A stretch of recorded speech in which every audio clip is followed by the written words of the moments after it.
Coming up on WBOC News This Morning. Funeral services have been set for fallen Delaware State Trooper Stephen Ballard.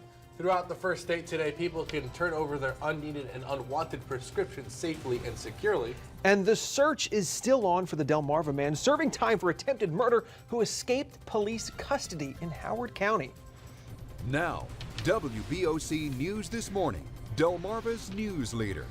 Well, good morning, everybody. I'm Bill Mitch. And I'm meteorologist Mike Lichniak. Welcome to WBOC News This Morning. It is 6 o'clock on Saturday, April 29th. Mike, good morning, sir. Good morning. It feels like summertime. It's warm, it's humid, and I feel like you're going to break my heart. You're going to tell me it's all going to end. I don't want it to end. I just want it to stay nice. But I feel like you're going to tell me it's going to rain. There could be a couple showers and storms this morning across Delmarva. I get nothing nice. For most of the day, it'll be nice. We just got to deal with what we got outside right now. There are a few showers moving across the peninsula right now. It's very light in activity. Temperatures, though, take a look. In the mid to upper 70s already. It's 77 degrees in Georgetown right now. Yes, you can look at your clock at 6 o'clock in the morning. We were dealing with a couple showers and storms overnight as a little wave of energy moved across the region. There's going to be another wave that'll try to come through in the afternoon. Could spark off a couple showers and storms, though most of us should stay nice and dry. Live look into Rehoboth Beach showing a little bit of fog there. Notice temperatures even at the beach into the mid-80s today. It'll be a very hot and humid day. We'll talk about your Sunday forecast and when there might be a need of rain, a chance of rain in the forecast coming up in a few minutes. Cool. Thank you, sir. We'll check back in. Well, big budget cuts as Delaware Governor John Carney has proposed roughly $38 million in cuts to the state's school districts. But some educators and homeowners who make that difference, they're not very happy. The Capital School District stands to lose more than $1 million under Governor Carney's budget proposal. That money is usually set aside for salaries. Superintendent Dan Shelton says the school board could approve a minor tax increase as part of Carney's proposal, but Shelton says asking voters for a referendum would hurt the district. Lawmakers say there's plenty of time for debate over the education cuts. Still, some have said they're very opposed to the idea of higher taxes in Delaware. One of Delaware's casinos needs help after its loss of over $180,000 in just the first 3 months of the year. Leaders at Dover Downs Gaming and Entertainment say the company is struggling because the state collects too much from casino revenues. On top of that, there has been an increase in competition. The company finished 2016 with $786,000 in profits. Dover Downs President and CEO Ed Suter says it will be difficult to gain any revenue relief from the state this year, considering that Delaware is dealing with a nearly $400 million budget deficit. We're also realists. We understand the current situation with the state, so we're willing to wait. But this can't go on forever. Suter says there are no plans for layoffs, but the casino is working to stay afloat in Delaware. The funeral for fallen Delaware State Trooper Stephen Ballard has been scheduled for next Friday, May 5th. The funeral will take place in Wilmington at the Chase Center on Riverfront. A public viewing will be held from 8:30 to 10 a.m., followed by a service starting at 11 a.m. and then Ballard's burial. Stephen Ballard leaves behind a wife and young daughter. A memorial fund has been set up at the Delaware State Police Federal Credit Union in his name, and all the proceeds will go to his family. If you'd like to donate to that memorial fund, checks can be made out to the DSTA Stephen Ballard Memorial Fund, P.O. Box 168, Cheswold, Delaware 19936. Wawa has also announced it will be collecting money for the fund in all Delaware locations up until May 8th. Ballard was gunned down as he approached a suspicious vehicle in Bear, Delaware earlier this week at a Wawa. The suspect was later shot and killed after a 20-hour standoff with police. Bad news for the owner of OC Brewing Company. He is heading to prison after he made millions by selling fake sports memorabilia. Joshua Shores was sentenced to 5 years in federal prison after prosecutors say he sold faked autographed sports jerseys for more than 5 years. The U.S. Attorney's Office in Pennsylvania says Shores bought counterfeit jerseys from China, forged the autographs, and then sold them for a large profit. They say he made roughly $2.5 million off this scheme. On top of the prison time, Shores will also have to pay $500,000 in restitution in Ocean City. Well, today seems an appropriate day to host Drug Take-Back Day after a string of deadly overdoses occurred last weekend in Sussex County. Today, from 10 a.m. to 2 p.m., Delawareans can drop off unwanted prescriptions safely and securely at over 30 locations ranging from hospitals and pharmacies to police departments. This may seem like good news after last weekend, where there were more than 20 overdoses in Sussex County, 2 of which were deadly. Of Delaware's 308 overdose deaths last year, prescription drugs were found in 80% of them. For the full list of all drop-off locations in Kent, Sussex, and Wycomico counties, just go to our website, WBOC.com. And in an effort to fight opioids, Wycomico County Opioid Prevention Team held its first meeting yesterday. The group was formed after Governor Larry Hogan declared a state of emergency, hoping to combat the state's heroin and opioid epidemic. The prevention team is made up of 16 different organizations throughout the county, ranging from individuals in education to law enforcement, all coming together to brainstorm solutions to battle this epidemic. What we're going to do now is bring everybody together, talk about best practices and best ideas, and come up with a strategic plan. Shipley says the team will be meeting every other week and hopes that during each session, they will come to the meeting with new ideas and strategies in Wycomico County.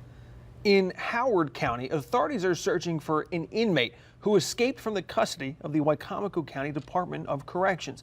According to a spokesman from the Wycomico DOC, David Watson from Laurel, Delaware, has been serving more than 100 years in prison in Delaware on attempted murder and other related charges. Watson is also charged in Maryland in connection to the shootings of law enforcement officers' homes in 2012 and 2013. On Thursday, Watson was being taken to a state mental hospital across the bay for a court-ordered evaluation. Police say he escaped in the hospital's parking lot.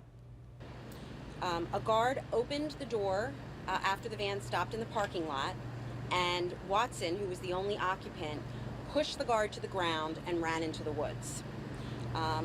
We did find handcuffs and a waist chain on the scene. The guards in the van were armed, but their weapons were secured in lockboxes. Howard County Police are conducting a search of the area with patrol officers, K-9 units, and a police helicopter. Police do not believe the suspect is armed, and they don't know if Watson had planned this escape in advance or acted on impulse. Governor John Carney has appointed another person to the independent review of the hostage situation at the Vaughn Correctional Center near Smyrna. Carney named former Delaware U.S. Attorney Charles Oberle to the review panel. Oberle replaces retired Delaware Supreme Court Justice Henry DuPont Ridgely, who left the panel because of a potential conflict of interest. The review is meant to identify the cause of the riot that claimed the life of Correctional Officer Stephen Floyd and ensure the future safety of the prison staff there in Delaware. An osprey nest in Wycomico County has arrived sooner than officials expected, and it is sitting in a pretty inconvenient spot. While the county's emergency services were beginning an update on one of their 3 towers, they encountered the nest seen here from Chopper 16. Because the bird is federally protected, the workers couldn't do anything about it. Bill Nutter from Emergency Services says they will focus on other parts of this project and not disturb the nest.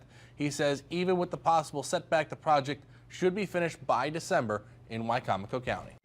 In Delaware, although we all love the return of this warmer weather, it also means the return of those mosquitoes. And environmental officials are telling people to look about and dump it out. The phrase is part of an effort to keep mosquitoes away, and for good reason. DENREC says standing water sources are perfect breeding grounds for these little pests and subsequently the diseases that they carry. To make sure you aren't giving mosquitoes a good breeding spot, be sure to check areas such as buckets, clogged gutters, and pet dishes. DENREC says the Asian tiger mosquito is of particular concern as it transmits the West Nile virus, and Zika as well. DENREC adds they will also be spraying Delaware public wetlands for mosquitoes. And for those looking for a historical experience this weekend, as well as to get outside, the Delaware State Parks Fort's Ferry Crossing is opening its doors for the 2017 season today. The ferry travels down the Delaware River, making stops at 2 historical forts, Fort Delaware and New Jersey's Fort Mott. The ferry will be operating as of today at 9:30 in the morning sharp and will continue to run on Saturdays and Sundays through mid-June. On June 14th, the ferry will begin running more regular hours. For those hoping to hop on board, head to the docks of the Fort's Ferry Crossing at 45 Clinton Street. That's in Delaware City, Delaware.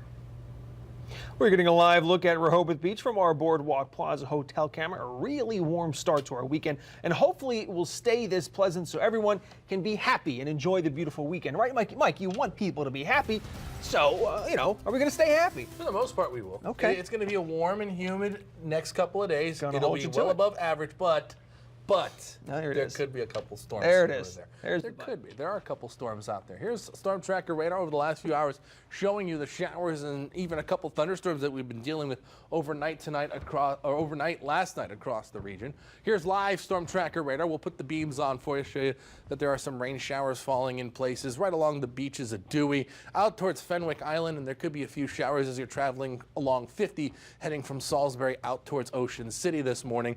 More rain showers off to the west, but notice how in the last couple of hours this has started to lift just a little bit to the north. There is a stationary front that is parked just off to our north, bringing lines of showers and thunderstorms as far back as Kansas. And yes, in Kansas and Colorado, they've been dealing with some snow this morning from this storm system. We are on the warm side of it. High pressure continuing to funnel in that warm and humid air. We're currently in the mid-70s, but I want to show you dew points where they currently sit in the low to mid-70s as well. So it definitely feels more like a July morning out there than one for late April. As we go through today, plenty of sunshine could lead to a couple showers and storms as we head through the afternoon hours today, so we've put it into the forecast. It'll also be a breezy day with that wind out of the west and southwest at about 10 to 20 miles an hour. So if you're heading out for the Delmarva Outdoor Expo at the fairgrounds in Harrington, temperatures around 90 degrees with a chance of a shower or storm. A little cooler on Sunday with a better chance of storms as we head to the work week. We'll talk about when that'll arrive in a few minutes. Well, coming up here on WBOC News this morning, good news coming down from the Labor Department, and hopefully it translates to you at home. That and more coming up in this morning's Money Watch. WBOC News this morning continues right after this. Local news and weather, plus your chance to win a Gateway Subaru Impreza. Listen to 102.5 WBOC FM.